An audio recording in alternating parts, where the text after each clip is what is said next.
সবুজে ঘেরা মিরপুর শেরেবাংলা জাতীয় ক্রিকেট স্টেডিয়াম দেখলে যে কারোরই চোখে লাগবে প্রশান্তি, কিন্তু উইকেটের অবস্থা দেখেই শুরু হবে অশান্তি। আর সেই অশান্তির কারণটা স্পষ্ট হয়েছে গতকালকের বাংলাদেশ ওয়েস্ট ইন্ডিজের ম্যাচেই। গামিনীর বিদায়ের পর টনি হেমিং এর আগমন বাড়িয়েছিল প্রত্যাশা, কিন্তু বাস্তবতা বলছে মিরপুরের উইকেটে নেই কোনো উন্নতির ছাপ। এক সময় যেখানে 300 বলের ওডিআই ম্যাচে গড় রান হতো 250 থেকে 260, এখন সেখানে 200 তুলতেই হিমশিম খেতে হচ্ছে ব্যাটারদের। টনি হেমিং এর তৈরি উইকেটে বাংলাদেশ ওয়েস্ট ইন্ডিজের প্রথম ওডিআই ম্যাচে দুই দলের মোট রান সংগ্রহ মাত্র 340, অথচ আধুনিক ওয়ানডে ক্রিকেটে যা এক দলের সংগ্রহের সমান।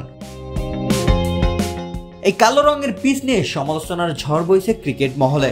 অনেকে বলছেন উইকেটের আচরণ যেন মনে করিয়ে দিচ্ছে 90 দশকের ধীরগতির ক্রিকেটকে। উইকেট থেকে মাটি খসে পড়া, দলা বেরিয়ে আসা, সব মিলিয়ে পিচের চেহারা গ্রামের ক্ষেতের তৈরি পিচের মতো। আবার কেউ কেউ ব্যঙ্গ করে একে বলছেন ধান ক্ষেতের পিচ।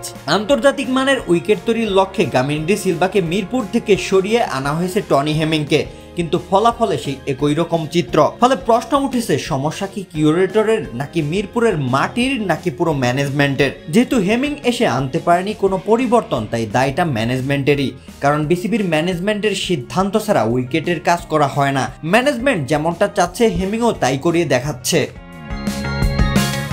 অন্যদিকে সমালোচনা ভ্রুক্ষেপ না করে কাজ চালিয়ে যাচ্ছেন টনি হেমিং। ম্যাচের পরদিনই সকালেই তাকে দেখা গিয়েছে নিজ হাতে উইকেট মেরামত করতে। রোলার চালিয়ে পিচ মেরামত ও মাঠ কর্মীদের তদারকি করেন এই অস্ট্রেলিয়ান কিউরেটর।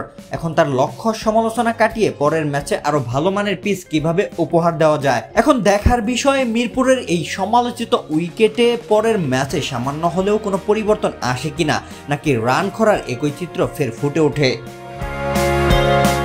রোশন মনির, আলটিমেট স্পোর্টস।